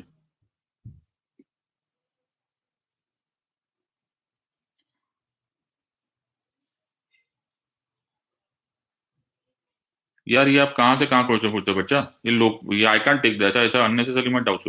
Sorry Vikas, you will have to come to doubt sessions, okay? Ask me tomorrow. सुबह सुबह पूछ लिया करो, स्टार्ट क्लास तो देख, या हर जगह बीच में you can't ask, how can you do this बच्चे? There is a protocol. कहां CBI, कहां प्रेसिडेंट्स रूल? ओके, तो ये था prior to the Lokpal Lokayukta act of 2013। So there is a CVC, there are other vigilance commissioners, there is home secretary, there is secretary of coordination and public grievance, जो कि नाम recommend करते थे। Now the entire thing is topsy turvy. तुम notice करो इसमें hardly कोई special power वाला बंदा बैठा है। Okay, this is not going to be done with this part at all. अब दुनिया बदल गई। The Lokpal and Lokayukta act of 2013 says that हम ऐसे नहीं करेंगे। नाउ पहले हम एक हाई पावर्ड सर्च कमिटी बनाएंगे। हम क्या बनाएंगे? एक हाई पावर्ड सर्च कमिटी बनाएंगे। This high powered search committee will comprise of the prime minister, who is the chairperson, the CJI or any other judge of the Supreme Court, okay, and the leader of the opposition in the Lok Sabha. मैंने क्या बोला? Leader of opposition in the Lok Sabha. तुमने notice किया दुनिया बदल गई बच्चे। Why? ये इतने लो पावर्ड कमिटी से तुम इतने बड़ी बड़ी कॉन्स्टिट्यूशनल पोस्ट वालों को बोल दिया कि भाई अब आप बनाओगे सर्च कमिटी। अगर by chance leader of opposition इन लोकसभा नहीं है तो कोई टेंशन नहीं। Okay, now you can have the leader of the largest party in the Lok Sabha, that is also will be finish on this part. ये सर्च कमिटी रिकमेंडेशंस देंगी या फिर finally choose करेंगी ऑन उसको CBI डायरेक्टर बनाया जाएगा। लेकिन ये सर्च कमिटी लेगी कहां से मेंबर्स को? ये काम किया जाएगा होम मिनिस्ट्री से। काम कौन करेगा? Home ministry. So home ministry okay IPS officers की लिस्ट बनाएगी। किसकी बनाएगी? IPS ऑफिसर्स की लिस्ट बनाएगी और उनको दिया जाएगा on the basis of seniority and experience. एक लिस्ट बनाई जाएगी, तो सीनियोरिटी एंड एक्सपीरियंस पे एक लंबी चौड़ी लिस्ट बनेगी। यार हमको लगता है इन IPS ऑफिसर्स में से कोई एक CBI का डायरेक्टर होना चाहिए। ओके, उसके बाद ये लिस्ट जाएगी DOPT के पास, department of personnel and training के लिए। Department of personnel and training ESI के बेसिस पर इसको चूज करेगी। ये ESI याद रखने का तरीका है। One is experience in investigation. मैंने क्या बोला? Experience in investigation. S is seniority and I is integrity. मैंने क्या बोला? किस बेसिस पे? हम बोलेंगे experience in investigation, seniority and integrity के बेसिस पे हम इस लिस्ट को स्क्रीन करेंगे जो कि मिनिस्ट्री ऑफ होम अफेयर्स से आया है। अब DOPT ये इनमें से जो नाम बच गए अब इसको सर्च कमेटी को देंगे। सर्च कमेटी उनमें से एक आदमी को चूज करेगी, वो बनेगा तुम्हारा CBI director. Are you understanding this part और नॉट? बच्चे समझ में आ रहा है या नहीं? पहले this was a very very easy process, now it has become a very very screened process. पहले बहुत ही सिंपल होता था, CVC होम सेक्रेटरी ऐसे सेक्रेटरी लेवल पे काम हो जाता था। पहले अब होम मिनिस्ट्री एक लिस्ट बनाएगी IPS ऑफिसर्स के सीनियोरिटी एंड एक्सपीरियंस के बेसिस पे, फिर DOPT के पास जाएगा, DOPT उसको ESI के बेसिस पे स्क्रीन करेगा, फिर भेजेगा सर्च कमेटी को। सर्च कमेटी क्योंकि 3 मेंबर्स है तो I hope you are understanding, tie नहीं होगा। Okay, there will be either unanimous और अ स्प्लिट डिसीजन, और फाइनली उन जेंटलमैन का नाम बन जाएगा as a CBI director. Are you understanding? A very crucial element. ये आया है लोकपाल एंड लोकायुक्त एक्ट के बाद। कब आया है? Lokpal and Lokayukta act of 2013 के बाद। विनीत नारायण केस में एक बड़ा इंपॉर्टेंट चेंज आया। क्या आया सर?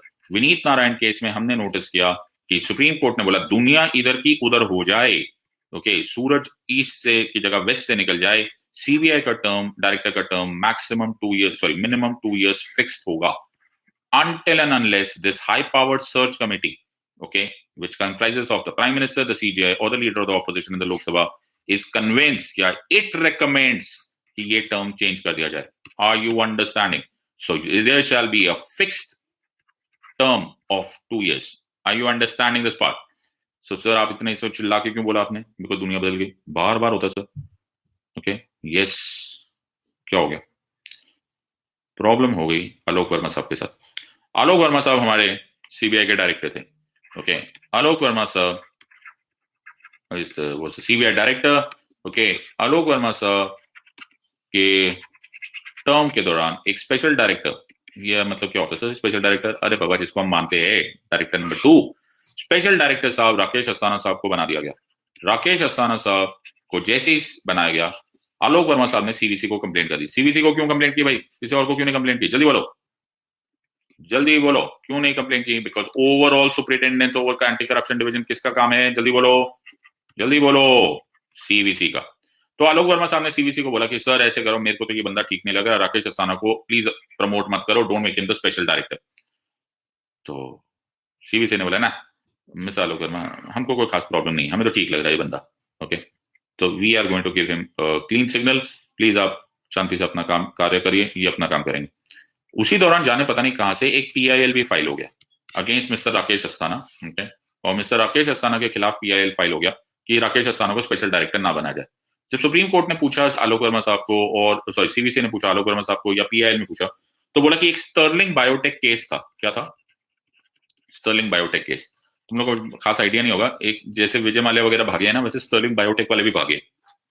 इसको ज्यादा हाईलाइट नहीं हुआ, लेकिन स्टर्लिंग बायोटेक वाले केस में ओके बॉच्ड अप इन्वेस्टिगेशन हुई है, इन्वेस्टिगेशन बड़ी पुअर हुई है, और वो उसका head of investigation Rakesh Asthana साहब थे। और क्योंकि राकेश अस्थाना साहब ने वो इन्वेस्टिगेशन खराब कर दी, इसलिए I am not very happy, इसलिए मैं नहीं चाहता राकेश अस्थाना साहब को स्पेशल डायरेक्टर बनाया गया।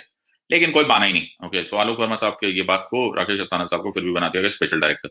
Okay, now entire thing change. Now Rakesh Asthana साहब बन गए स्पेशल डायरेक्टर। राकेश अस्थाना साहब ने एक उल्टा काम कर दिया, मतलब उन्होंने आलोक वर्मा साहब के खिलाफ इन्वेस्टिगेशन खोल दी कि भाई हमें ऐसा शक है कि आपने भी बहुत सारे इन्वेस्टिगेशंस में ओके और बहुत सारी प्रोसीडिंग्स में okay there has been undue influence and undue gains from you side. और इसी वजह से सीवीसी ने उनको नोटिस भेजा कि आलोक वर्मा साहब आप एक्सप्लेन करो ये XYZ जो आपके ऊपर एलिगेशन है, इसकी एक्सप्लेनेशन क्या है।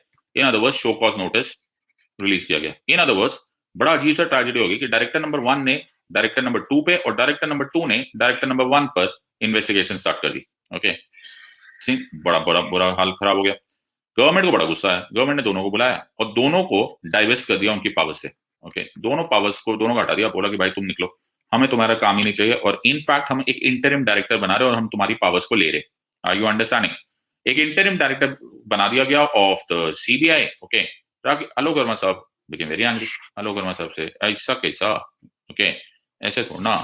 Vineet Narayan case is a very crucial case. Okay, तो Vineet Narayan case is a very very crucial case because Vineet Narayan case में मेरा टर्म फिक्स किया गया था 2 इयर्स। ये कौन होते हैं गवर्नमेंट ये बात बोलने के लिए कि मेरा टर्म डाइवेस्ट कर रहे? Because divest of me of my power का ऑटोमेटिक मतलब है प्रैक्टिकली मैं मुझे तुमने निकाल ही दिया। ओके, तो he went to the supreme court, he said no I want to be reinstated. Okay, I want to be reinstated my lord, ये सब चलेगा नहीं। तो सुप्रीम कोर्ट ने बोला ठीक है तुमको रीइंस्टेट किया जाएगा। इन द इंटरिम अभी के लिए जो इंटरिम डायरेक्टर है उसको बोला गया, नागेश्वर राव को बनाया गया था। नागेश्वर राव को बोला गया कि सर आप ना सिर्फ इंटरिम डायरेक्टर हो, लेकिन कोई भी छेड़खानी मत करना, कोई ट्रांसफर मत करना कोई भी केस का। ओके, कुछ भी मत करना, राइट। एंड सुप्रीम कोर्ट ने ऑर्डर कर दिया कि आलोक वर्मा साहब will continue to be the director, जिसमें 1 महीना बाकी था, and till February of 2019 and the matter was finished. फिर से वही कंट्रोवर्सी, बार बार वही कंट्रोवर्सी। कंट्रोवर्सी ये नहीं है कि आलोक वर्मा साहब के साथ क्या हुआ या राकेश अस्थाना के साथ क्या हुआ, कंट्रोवर्सी ये हुई कि ये हलवा कब खत्म होगा। When will interference of the politics or the government finish in the CBI? ये क्लैरिटी कब आएगी? ये क्लैरिटी आ नहीं पाती। वाई नहीं आ पाती? For variety of reasons. One, the CBI autonomous body नहीं बनी। ओके, सीबीआई का अपना स्पेशल स्टैट्यूट नहीं बना। देर दूसरी बात, सीबीआई के अपने एक वन पर्टिकुलर मिनिस्ट्री की आंसरेबिलिटी नहीं। Okay, directly indirectly prime minister's office भी इनको कंट्रोल करता है, डायरेक्टली इनडायरेक्टली यूपीएससी भी कंट्रोल करता है, and so on and so fourth, and finally this. So very beautiful question and beautiful answer is number 1, I hope you understand that for an efficient democratic function, it is crucial that we should have an uninterrupted and unbiased investigative agency. लेकिन वो दिन आ नहीं रहा, and that is why CBI को बहुत time use किया जाता है as a political weapon। ये क्रिटिसिज्म बार बार आता है कि CBI हमेशा political weapon of the union government बन जाता है। ओके, कम से कम उसकी क्रिटिसिज्म तो ऐसे ही हो जाती है। ओके, और ये अवॉइड करने का एक ही तरीका, number 1 get a special statute, and number 2 that you provide them answerability of a single ministry. Are we clear or not? बच्चा, are we clear or not? तुम इतना लिख कर आ जाओ, तुम्हारा काम हो गया। All good? Yes? Very good. अब एक छोटा सा टॉपिक और कर ले, थके तो नहीं हो?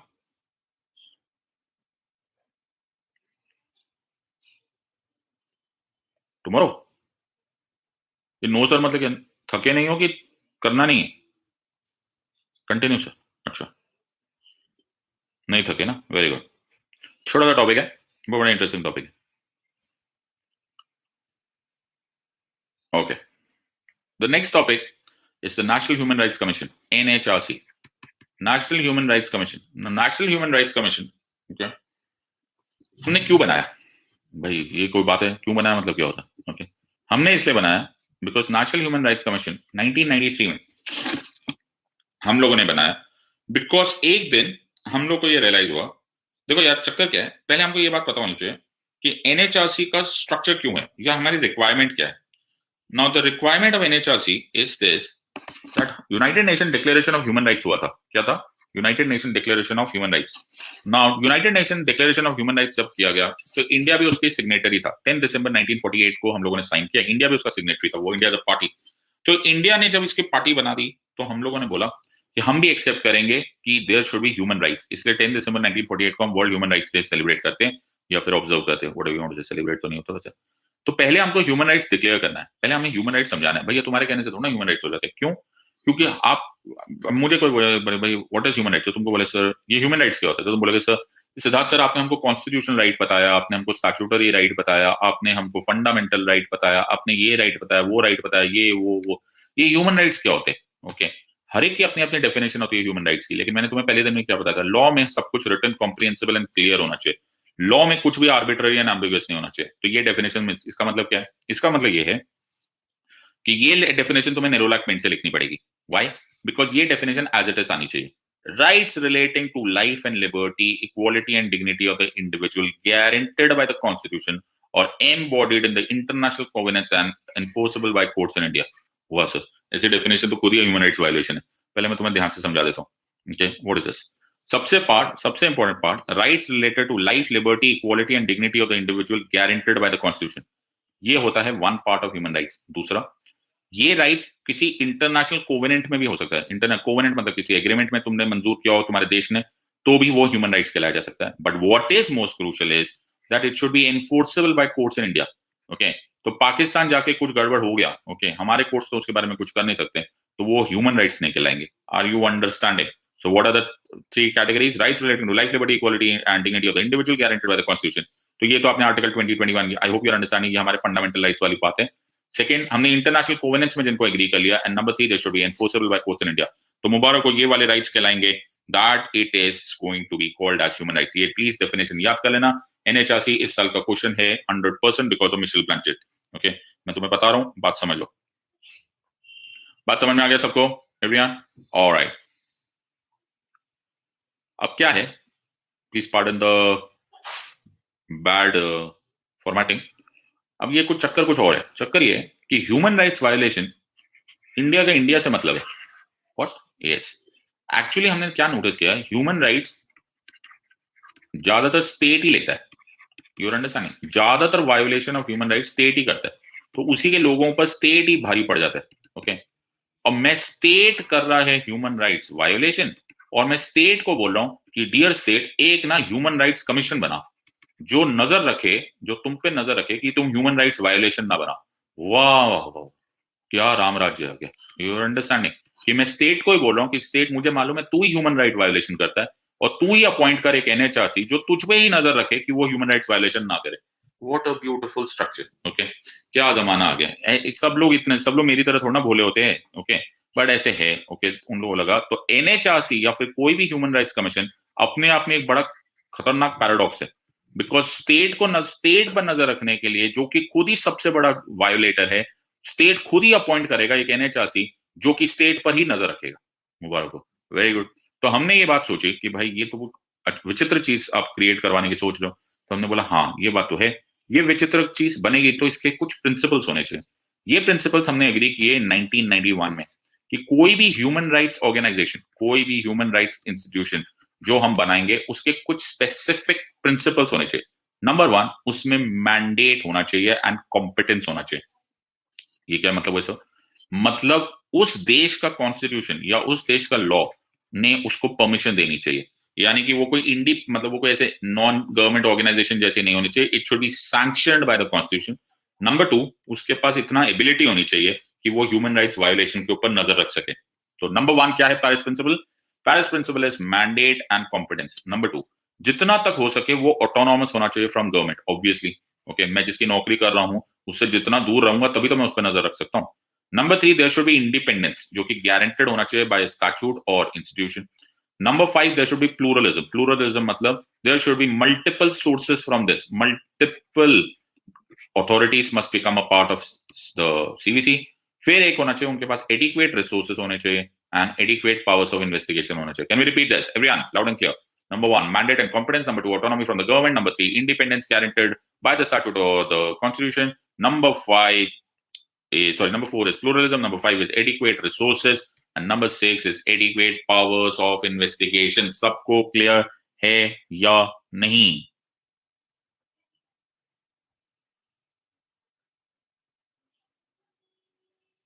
Yes? Alright.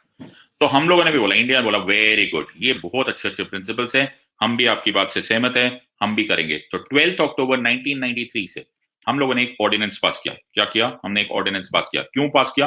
बिकॉज हम बताना चाहते थे पूरी दुनिया को कि हम भी पेरिस प्रिंसिपल्स को फॉलो करते हैं। किसको फॉलो करते हैं? पेरिस प्रिंसिपल्स को। और उस ऑर्डिनेंस से पास किया हमने what is called as the national human rights commission.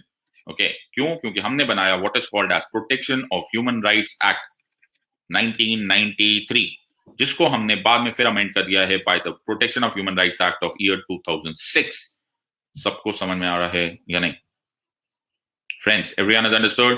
तो 12 अक्टूबर 1993 को हमने एनएचआरसी बनाया है, national human rights commission, because of which act, the act is protection of human rights act of 1993, जिसको हमने बाद में अमेंड किया in the year 2006। Are you understanding? ये क्यों किया हमने ये इसलिए किया क्योंकि हम इंडिया शो करना चाहता था that India is following the Paris principles. Okay, Paris principles क्या है? Paris principles is an agreement that human rights institutions के पास ये फॉलोइंग प्रोसीजर्स मानने चाहिए ही चाहिए, otherwise it will not be effective as a human rights institution. Are you understanding? ये सिर्फ हमने ही नहीं माना है, ये यूनाइटेड नेशन जनरल असेंबली ने माना है, यानी कि सारे मेंबर स्टेट्स ने मान लिया है। ओके, उन्होंने एक पास किया था रेगुलेशन, उस रेगुलेशन को बोला जाता है 48/134 regulation. United nation general assembly ने इसको मान लिया था। ओके, और वो 1993 में यूनाइटेड नेशन जनरल असेंबली ने भी मान लिया है। तो पेरिस प्रिंसिपल इसका मतलब है पूरी दुनिया में मान लिया गया है। Okay, everyone has understood? Okay, Arun Hambir Singh is asking what are amendments. Arun Hambir Singh, पहले मुझे ओरिजिनल तो बता दे बेटा, तो अमेंडमेंट पे इतनी चिंता हो रही। ओके, ट्रेन के आगे मत रहा करो बेटा, ट्रेन के अंदर बैठना होता है। Okay, now the protection of human rights act 1993, okay, से हमने बनाया what is called as NHRC और state human rights commission, national human rights commission and the state human rights commission. ये हम national human rights and state human rights commission करेंगे क्या? इसका फायदा क्या है? हमको ये सब क्यों बनाना है? हमें ये सब क्यों करने की इच्छा है? There has to be certain requirements. Okay, तो हम लोग को कोई ना कोई प्रोसेस होता है। थोड़े बहुत इंपॉर्टेंट पॉइंट्स मैं तुम्हें बता देता हूँ। नंबर वन, ओके,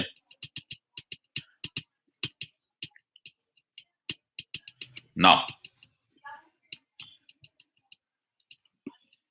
अरुण साहब, आपकी ट्रेन रुक गई, आप आराम से देखो।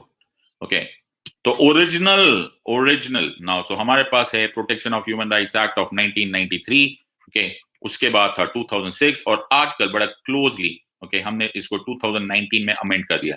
पहले होता था कि पहले एक होगा chairperson of NHRC who has been a chief justice of the supreme court. बात समझ में आ गया? अब ये बन गया है the chairperson shall be a person who has been the chief justice of the supreme court, और ये ऐड किया गया, क्या ऐड किया गया? और अ जज ऑफ द सुप्रीम कोर्ट। पहले क्या था? सिर्फ chief justice of the supreme court. अब कौन है? या तो chief justice of the supreme court और अ जज of the supreme court. Are you understanding? बात समझ में आ गया? बात समझ में आ गया? सो पहले it was compulsory that he is an ex CJI, now he can be an ex CJI और एन एक्स जज ऑफ द सुप्रीम कोर्ट। पहले था the act provides for two persons having knowledge of human rights to be appointed as members of NHRC. So पहले there were two persons having knowledge of human rights. अब वो two की जगह हो गया three members. Okay? तो अब there are three members to be appointed who shall be the members of NHRC.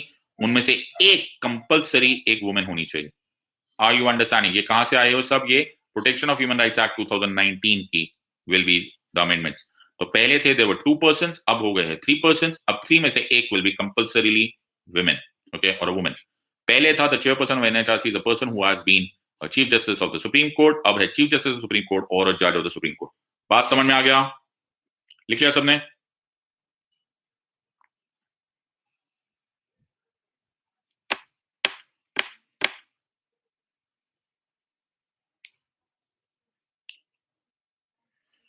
Okay, now पहले हुआ करता था कि the chairperson of various commissions, ये एक्स ऑफिशियो मेंबर्स थे, okay. So there were ex officio members. ओहो देवेंद्र साहब, आपने तो रिसर्च टॉपिक ही खोल दिया, मुबारक हो, थैंक यू। इतना इमोशनल हो गया? चलो यार, आपके कहने पर चीफ जस्टिस ऑफ इंडिया बोलते, चलो बेटा बुरा मत मान बच्चा, ओके, समझ गया। Okay, chairperson of various commission such as, पहले होते थे the national commission for scheduled caste, national commission for scheduled tribes और नेशनल कमीशन फॉर वुमेन। ये पहले 3 एक्स ऑफिशियो मेंबर्स होते थे। कौन कौन से? National commission for scheduled caste, national commission for scheduled tribes और नेशनल कमीशन फॉर वुमेन। अब हमने बोला कि यार और भी ऐड करोगे। ये एक्स ऑफिशियो मेंबर्स है, please understand, ex officio members, यानी कि ये एक्चुअली एनएचआरसी के मेंबर्स नहीं है, okay, but we are getting them from other ones. तो अब हमने बोल दिया है बाय 2019 कि हम इनमें से और भी लाएंगे। इन अदर वर्ड्स हम बोलेंगे the national commission for backward classes, national commission for protection of child, NCPCR जिसको बोला जाता है, and the chief commissioner for persons with disabilities will also be members of NHRC. तो हमने ऐड कर दिया 1, हमने ऐड कर दिया 2 एंड हमने ऐड कर दिया 3। Are you understanding? हम इसमें स्पेशल इनवाइटीज भी ला सकते हैं, okay, so we can get special invitees to the NHRC also. Everyone has understood? Okay, लिख लिया बेटा, सबने लिख लिया?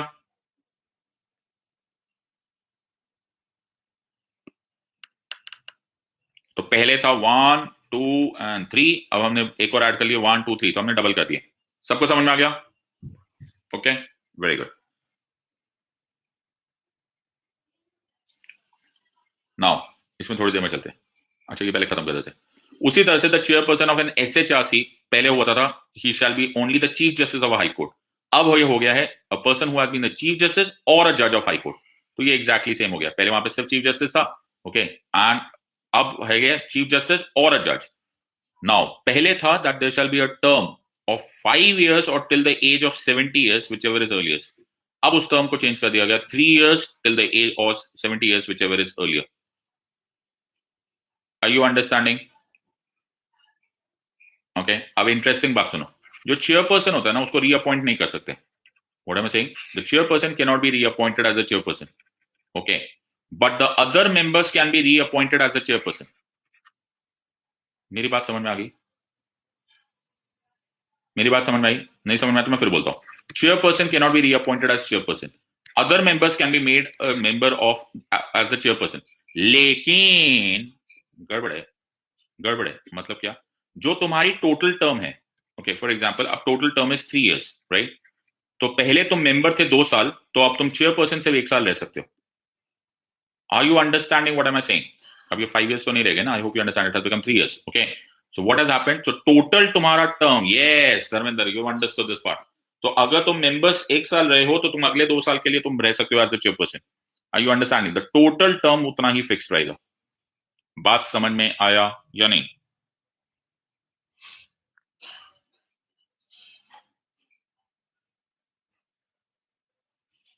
बच्चे clear?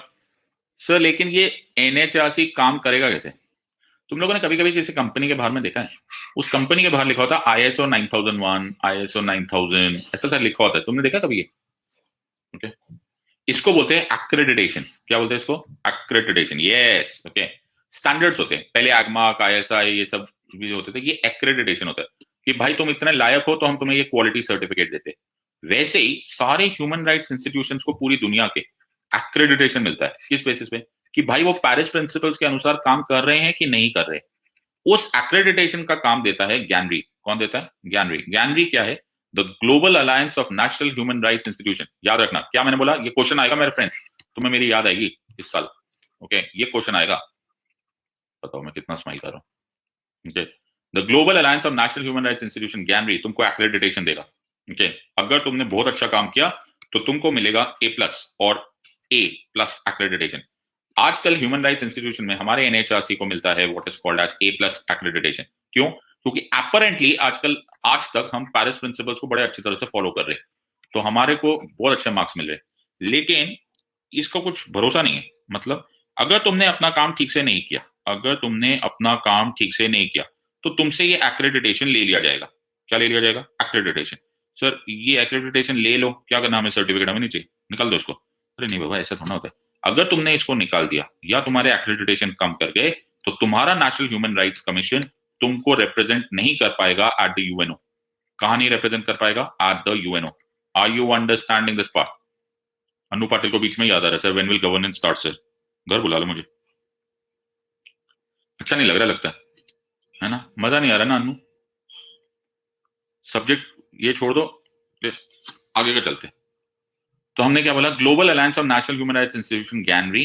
Okay, now GANHRI okay is the one which will give you what is called as the accreditation. If you lose accreditation, okay, if you lose accreditation, you will not be able to represent India at the UNO. Sir ये कौन करता है? Okay okay. ये कौन करता है? एक होता है office of high commissioner of human rights. Word बोलो, मैंने क्या बोला? Office of high commissioner of human rights. लिख लिया सबने?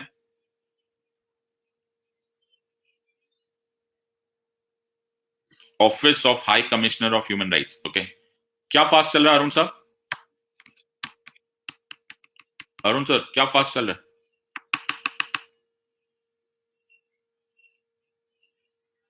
अच्छा, लेक्चर फास्ट चल रहा है, चलो स्लो कर देते, आराम आराम से बैठते। ठीक है, आराम आराम से लिखो। ठीक है, office of human, office of high commissioner for human rights. लिख लिया अरुण सर?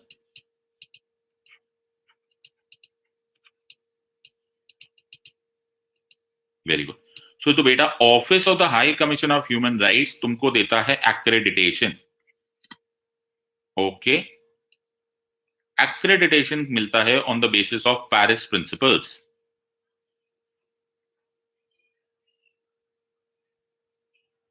लिख लिया?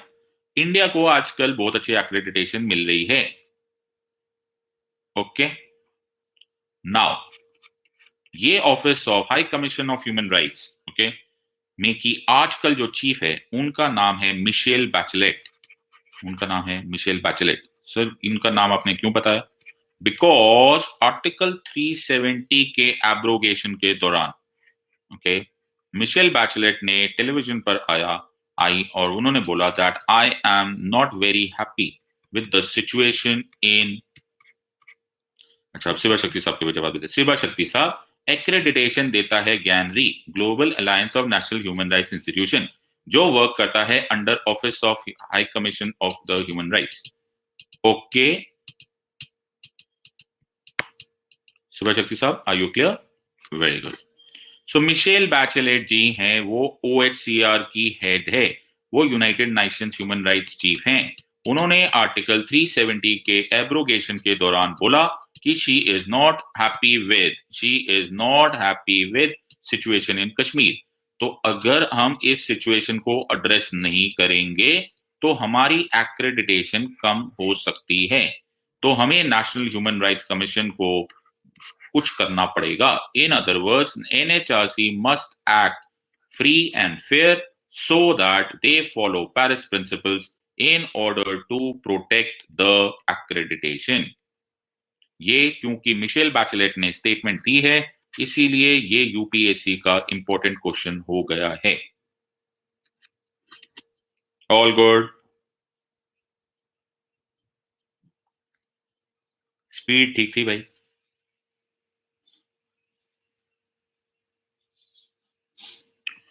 NHRC के बड़े दुख है। ओके, एनएचआरसी के दुख क्या है मालूम है?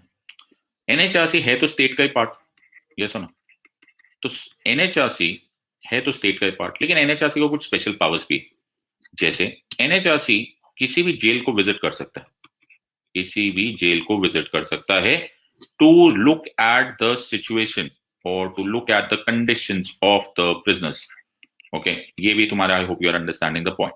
दूसरा, एनएचआरसी किसी भी तरह की सजेशंस दे सकता है। क्या सजेशन दे सकता है?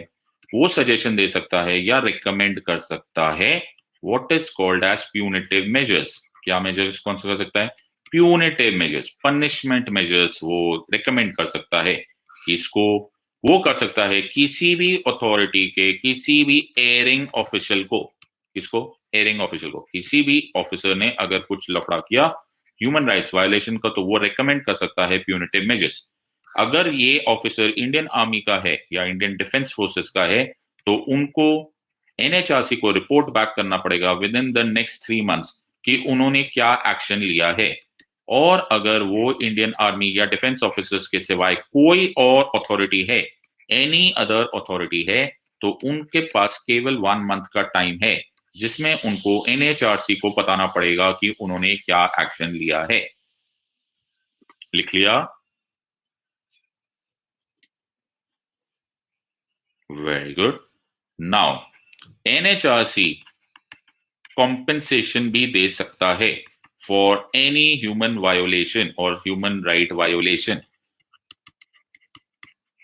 1993 वाला protection of human rights act, protection of human rights act के अनुसार कॉम्पेंसेशन सिर्फ दी जा सकती थी at the end of the proceedings. In other words, जब प्रोसीडिंग्स चालू हुई है उसके अंत में जाकर एनएचआरसी ये डिक्लेयर कर सकता है कि भाई तुमको कितनी कॉम्पेंसेशन मिलेगी, मिलेगी भी कि नहीं मिलेगी, and so on and so fourth. But protection of human rights act 2006 के बाद हमने कुछ चेंज किया। हमने बोला कि बेटा सिर्फ at the end of proceedings नहीं, हम तुमको बीच में भी प्रोसीडिंग्स दे सकते हैं। उसको बोलते हैं इंटरिम कॉम्पेंसेशन। ये नई चीज आई है by protection of human rights act of 2006। बात समझ में आ गया? लिख लिया? अरुण सर स्पीड ठीक है? कुछ मिस तो नहीं हो रहा? ओके, वन फाइनल थिंग, हमारा एनएचआरसी थोड़ा सा, थैंक यू अरुण, हमारा एनएचआरसी स्टेट का ही पार्ट है, इसीलिए कहीं ना कहीं ये सिर्फ एक्चुअली वही करता है या कर सकता है जो कि स्टेट चाहे। इसीलिए हमारे एक्स सॉलिसिटर जनरल मिस्टर सोली सोराब जी की एक स्टेटमेंट इस टाइम पर बहुत बहुत बहुत इफेक्टिव है। ओके, क्या इफेक्टिव है? सोली सोराब जी साहब जो हमारे एक्स सॉलिसिटर जनरल है, उन्होंने एक दिन हमारे एनएचआरसी को क्रिटिसाइज किया था। उस क्रिटिसिज्म में बोला था कि हमारा एनएचआरसी इज इंडिया टीजिंग इल्यूजन। क्या वर्ड यूज किया मैंने? India टीजिंग illusion. मैं तुम्हें हर चैप्टर में कोई ऐसा शब्द दे देता हूं जो तुम अगर एग्जाम में लिख दोगे तो तुम्हारे एग्जामिनर को लगेगा कि तुम पढ़ के आए हो। India टीजिंग illusion was a statement given by Mr. Soli Sorabi, who is a reputed lawyer and ex-Solicitor General of India। उन्होंने बोला था इंडिया का टीजिंग इल्यूजन है एनएचआरसी। टीजिंग इल्यूजन का अर्थ है कि एक्चुअली ये कुछ कर नहीं पाता है। ओके, इट ऐसा लगता है कि ये कर देगा बट ये कर नहीं पाता है। Are you understanding? Bigg Boss आ रहा है क्या मुकेश? क्या बात कर रहे हो? आज कैसे बिग बॉस है? अच्छा मैं हूँ बिग बॉस? अरे यार ऐसे मेरे तो दिल्ली बैठ गया, मैंने कहा बिग बॉस आ रहा है। ओके ओके, सो एनएचआरसी को हम क्रिटिसाइज कर रहे हैं, क्यों? क्योंकि NHRC is India टीजिंग illusion. Yes, हमें इस इल्यूजन के होते हुए, ओके, नहीं नहीं मैं चेंबर में नहीं हूं, मैं घर पे हूँ। मृत्युंजय कैसी बात कर रही हो? मेरा रूम है, जैसे चेंबर होगा क्रिमिनल लॉयर से, पीछे देखो तो फूल, क्रिमिनल लॉयर के दीवारों पे फूल पत्ते होंगे, कैसी बात कर रहे हो? हाँ हाँ नमन, ओहो बिग बॉस, अरे मैं बिग बॉस देखता नहीं हूँ, रटता हूँ मैं। आई लव बिग बॉस, बिल्कुल मेरे आईक्यू वाली बातें होती है उसमें। ओके, बात समझ में आ गई बच्चा? Everyone has understood? वो बेटा वो लाइट ऐसी पड़ रही, अब ठीक है? I am sitting on my bed ना, that is why. All good. Okay, तो तुम्हें ज्यादा कोई क्वेश्चन नहीं आएंगे, जो क्वेश्चन आएंगे मैंने तुम्हें बता दिया। ओके, एक एनएचआरसी का जो मैं तुम्हें बता देता हूँ, protection of human rights act of 2019, ये पढ़ लेना। ओके, जो मैंने तुम्हें इतना डिटेल में बता दिया। दूसरा पढ़ लेना ये टीजिंग इल्यूजन, जिसका बहुत हाई चांस है, बहुत बहुत बहुत हाई चांस है, वो ये ज्ञानवी वाला है। ओके, तो A+ एक्रेडिटेशन, ये जब से मिशेल ब्लैंचेट ने बोला, बैचेलेट, ओके, तो उसके बारे में थोड़ा सीरियसनेस सुनो, क्योंकि ये कश्मीर वाला इशू बड़ा हॉट है। ओके, तो इसको पढ़ लेना। I think if you write this much you are done with. Are we clear on this? All good. अरे यार नमन, एक क्वेश्चन, तुम 2-4 क्वेश्चन पूछो। एक मिनट रुको, मैं पहले ये 2-3 आंसर दे दूं, आप क्वेश्चन डालो तब तक मैं पूछता हूँ। सर, इंटरपोल का notice can be issued by the main branch of CBI. Main branch और सीबीआई कैन आल्सो डू। कौन सी मेन ब्रांच बच्चा? दीपाली, केड़ी मेन ब्रांच? विच मेन ब्रांच? हाँ तो इंटरपोल मतलब इंटरपोल का जो हेडक्वार्टर्स है, ऐसा पूछ रहे हो? बेटा कहीं से भी आएगा ना, मैं अपना रेड कॉर्नर नोटिस करूंगा। इंटरपोल का जो हेडक्वार्टर्स है ना, वो लियोन में, फ्रांस में। ओके, तो सपोज इंडिया को कोई रेड कॉर्नर नोटिस इशू करना, तो वो यहाँ पे भेज देगा, वो पूरी दुनिया में चला जाएगा।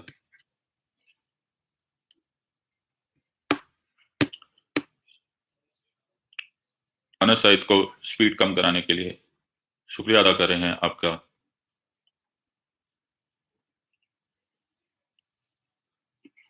ओके, मुझे पहले बता देते स्पीड इतनी ज्यादा थी तो कल से मैं और स्लो कर दूं। अरुण साहब आपका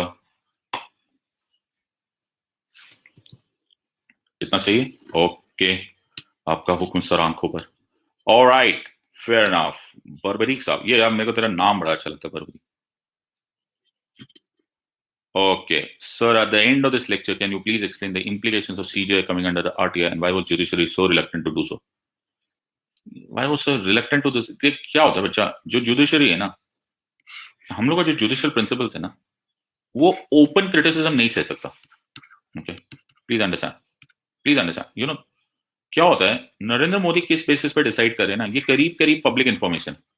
तो तुम लोग नरेंद्र मोदी पर क्रिटिसाइज करो, नरेंद्र मोदी कल बोले कि इलेक्ट्रिसिटी चार्जेस बढ़ गए। अब तो तुम्हें तो मालूम है ना भैया, इलेक्ट्रिसिटी चार्जेस बढ़ने नहीं चाहिए, इरिगेशन ये है, फलाना ये है, ढिमकाना ये है, सो ऑन तो तुम्हारे पास बहुत सारी ओपन इन्फॉर्मेशन है जिसके बेसिस पे तुम नरेंद्र मोदी को क्रिटिसाइज कर सकते हो और शायद सही भी कर सकते हो। You understand? लेकिन एक जज जुडिशियल प्रिंसिपल्स पर डिसाइड करता है। ओके, ऐसे ऐसे जुडिशियल प्रिंसिपल्स है जिनमें से मैंने 2-3 तुम्हें पता है, जैसे मैंने तुम्हें ऑडियो अल्टराम पार्टम पता है। जब तक मैंने तुम्हें ऑडियो अल्टराम पार्टम नहीं बताया था, याद है तुम्हें, मैंने ऑडियो अल्टराम पार्टम बताया था, याद है कि नहीं? अगर मैं तुम्हें ऑडियो अल्टराम पार्टम ना बताऊं तो तुमको लगे ऑडी गाड़ी है।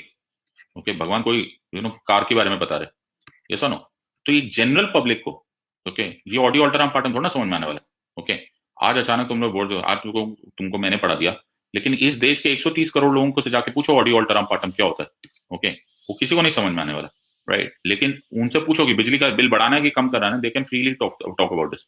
तो जो चीज नॉर्मल कन्वर्सेशन में होती है, उसके लिए तो बहस और ओपन डिस्कशन या ओपन क्रिटिसिज्म मंजूर होनी चाहिए। जिस चीज के बारे में तुम्हें मालूम ही नहीं, उसमें मैं कैसे 130 करोड़ लोगों को अलाउ कर दूं कि भैया तुम क्रिटिसाइज करो कि ये जज साहब ठीक है कि गलत है? भाई तुझे समझ में ही ना आ रहा है। ओके, तुझे क्या मालूम है जुडिशियल प्रिंसिपल्स क्या? जूरिस्प्रूडेंस की 2 लाख पेजेस की बुक पढ़ के आजा, फिर हमसे बात करेंगे। इन other words that the judicial system open criticism को नहीं फेस कर सकता। It is a highly technical job. This was now this open criticism को रोकने के लिए कहीं ना कहीं हम आरटीआई को रोक रहे थे, बट नाउ क्योंकि हम थोड़े से लार्ज हार्टेड होते जा रहे हैं शायद इसीलिए, तो और ऊपर से थोड़ा बहुत सुप्रीम कोर्ट की के ऊपर सवाल उठे because of those press conferences and so on and so fourth, इसीलिए फाइनली आज हमको मजबूरन ये बात माननी पड़ गई कि आरटीआई में है और ये खोल दो। Okay, otherwise I hope your understanding, अगर मेरा बस चले तो मैं जुडिशरी को पूरी की पूरी तरह से इस पोजीशन से हटा दूं। Okay, but the point here is कि जब जुडिशरी को क्रिटिसाइज ज्यादा होने लग गई और जो अंदर के सो कॉल्ड क्रिटिसिज्म बाहर आने लग गई, इसीलिए करना पड़ गया। Otherwise this was the reason.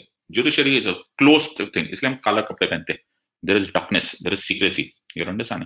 So that secrecy में फंक्शनिंग होनी जरूरी होती है। You don't understand, this is a very technical. ये तो वही वाली बात है कि मैं इंडियन स्पेस रिसर्च ऑर्गेनाइजेशन को जाके कंप्लेंट करने लग जाऊं कि इसरो साहब, ये चंद्रयान में ना तुमने एक सर्किट गलत लगाया था, इसलिए तुम्हारा चंद्रयान क्रैश हो गया। वो मेरे को बोलेगा सिद्धार्थ तू चुप रहते, कुछ आता जाता तो है नहीं। You understanding? So that's the entire thing. Okay, but that's the way it is. Okay, ये बर्बरिक साहब आप लगता है दोबारा वही पूछ रहे हो। बेटा वो एक बार भी पूछेगा ना तो भी वो यहीं रहता है, चिंता मत कर। ओके। अरे क्या हो गया बर्बरी, तो गुस्से में ही आ गया यार। एक और बार? क्या हो गया बर्बरी, तू महाभारत युद्ध जीत के जाएगा लगता है आज। भाई माफ कर दे यार। आरटीआई में आ गए भैया, आ गए आ गए आ गए आ गए, यहीं रहेंगे। बस कर दे यार, नाराज मत हो। सर जीएस पेपर टू के प्रीवियस क्वेश्चन नहीं हो रहे। नहीं हो रहे? क्यों नहीं हो रहे? क्यों नहीं हो रहे बेटा? कौन सा क्वेश्चन नहीं हो रहा?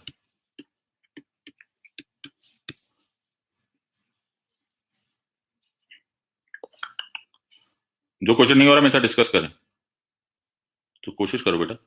अरे बर्बरी अब तूने एक और बार पूछा ना, मैं ये आरटीआई वाला जजमेंट के अगेंस्ट रिव्यू डाल दूंगा।